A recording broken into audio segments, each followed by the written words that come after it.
Welcome to How to Become a Production SQL Database Administrator. My name is Raphael. In the previous videos, we looked at what a clustered index, and I gave you an example of that. We looked at what a non-clustered index, and I gave you an example of that too. And then finally, we looked at what a composite index is, and we gave an example of that. In this next couple of videos, I'm going to be talking about the reasons behind indexing. Should we or should we not use indexing on various tables? So this next couple of videos will demonstrate to you easily and succinctly what to do and when to use indexes. So let's begin. The first thing I want you to do is, actually you don't have to do this, but I'm going to do it for illustrative purposes. I'm going to create a table called People2 using SQL2 database. Now I have already done this, but if you want to follow along, that's fine. So there's my table already created with these three columns: first name, last name, and phone. So if you want to follow along, just execute this and this will be created. And let me uncomment this again. And then what I want you to do is go to your data generator, open it up, and select the appropriate server that's local to you. Now remember, mine is 2014 and yours will be 2014 most likely. And then navigate to the SQL2 database, go OK, and go OK, and then click on People2. And then what I want you to do is click on the F name if you want to follow along. You don't have to. And just remove these numbers. Do the same thing for last name, but make sure remove the numbers here.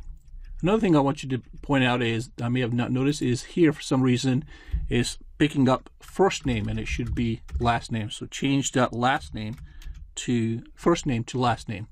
And there we go. And then just click on the column table again and start generating it. Now I want you to do 15, 2, 3, 4, 5, 6 million. And then click generate data. And obviously at this point it will generate 15 million rows into this table called People2. Now I've already done it, but it does take a few minutes, so I'm not going to redo it. So when it's done, let's verify that we have 15 million records in People2 that we created. And indeed we do. So let's continue. So now the question becomes is, now that we understand what indexes are and their purposes, and that is to retrieve data, when should you use them? Well, let me illustrate that by highlighting this select statement. Select top 10 first name, last name, phone from this table that we created.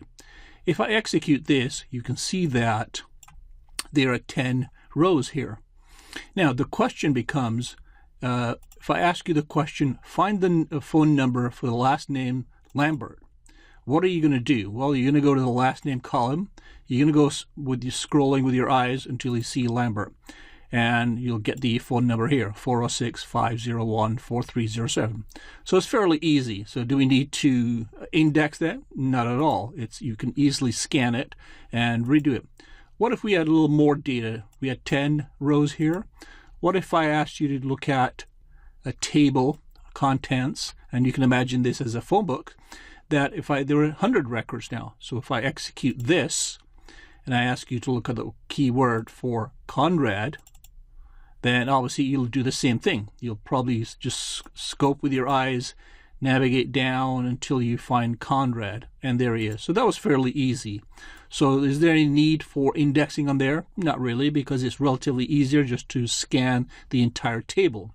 So as we progress higher, what about if we asked you for the 1,000th row? So let's say we have a data with 1,000 rows. Now I ask you to find Robertson.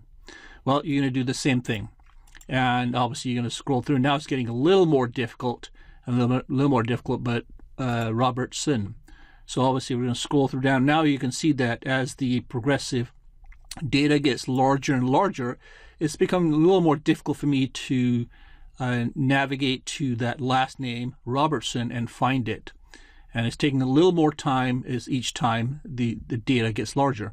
So one of the factors that you need to take in consideration is the size of your database and the quantity. So in this case, 1,000 may not be many records, and it isn't. And I wouldn't recommend you indexing this. But from a visual perspective, you get an idea that the larger the data, the more need for indexing. So in that case, I'd say no also. So now the question becomes, so find the phone number with the last name Robertson. This is the query that was most likely run. Here we're using a where clause to navigate and filter all the data for Robertson. So when I select this and execute, it'll be pretty fast. And there you go. And you can see that we've got 15,000 records with the last name Robertson. And that was fairly quick. And that's fine. So would we want to create an index for this table, or in this table and this column at this point, if we can retrieve the data that fast? Probably not. But you have to remember, we don't have many columns here. We only have 3 columns here. And in a larger table, you'll have many columns and joins and so on. So in this case, it may not be the case, even though we have 15 million records. So when should we create an index? Well, as I mentioned, the first answer to this is when there's large amounts of data. But other considerations must be taken in example.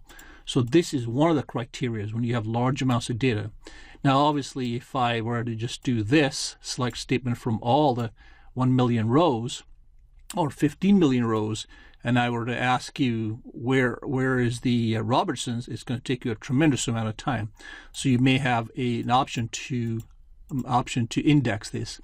But since this is doing a table scan, sometimes table scans are even more necessary than indexing. Remember what we said about cluster and non-cluster indexing, and that is that when you create a non-cluster index on a first name, this extra disk space utilization and extra resources to create that. And as you can see now, it's taking quite a long time to execute that query. So this may be a criteria also. So I'm just going to stop that actually and select it. One thing you'll notice that it is doing a table scan, even though a table scan may be beneficial at times, and I can prove that by doing this. You don't need to worry about the execution plans, but if I execute this, you'll see that this is doing a table scan. Now, in this short database with only 3 columns, a table scan probably is even more feasible than putting an index on it. But as you can see, it's asking you to create a non-cluster index on the missing column, which is last name, and that may improve it. So let's do that now, and I'm going to create a cluster index and come back here. Notice here I'm using a table scan when I use this select statement for the where statement. So now what I'm going to do is I'm going to create a clustered index on that table. So now that I created a cluster index, it's going to sort all the first last names in order, and it's going to do it alphabetically because I'm using the keyword ASC, which means ascending. And as you can see, the creation of the cluster index itself takes a little longer than the retrieval of data, because that's got to sort now 15 million rows for the last name. And that will take a little time. So as you can see, the advantages and disadvantages of creating an index when a table scan is more preferable in this case. So now that when that table is the index is created, I'm going to run this select statement again, and you'll notice that it's going to be extremely fast, if virtually instantaneous. And then we'll look at whether it did a table scan or not, and hopefully it did not. So remember, we want to certainly avoid table scans if possible. So the first criteria here is, well, let me continue with this. So now that we created it, we can verify that also by clicking here, clicking on the indexes, and there you see that a cluster index has been created on last name. So now if I run this select statement with the where clause asking where last name equals Robertson, it should be instantaneous, which it is. And now it is utilizing that cluster index. And we can prove that again if I just display the thing. Well, actually, let me just display this and go here. You'll see that now it's using an indexing clustered index rather than that table scan. And that clustered example that I was illustrating to create, it's gone because we've already created a clustered index.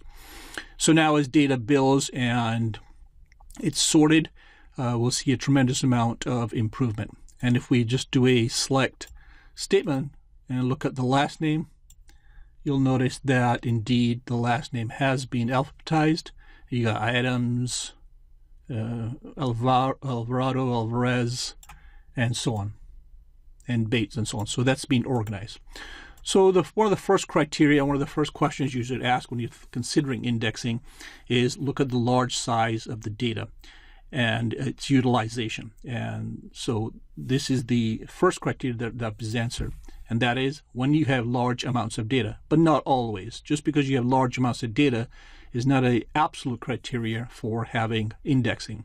If you're not using a table and it has 100 million rows or 200 million rows or 1 billion rows, then there's no need to use that, place an index on that table if it's not being used. So even though it's large, it's not an absolute criteria. And we'll discuss other criteria as we go along. But I think I just want to leave it here. So now you know one criteria. And the next one we'll use is the frequency of the select statements and the where clauses. So I'll leave it here, and my name is Raphael, and this is how to become a production SQL database administrator.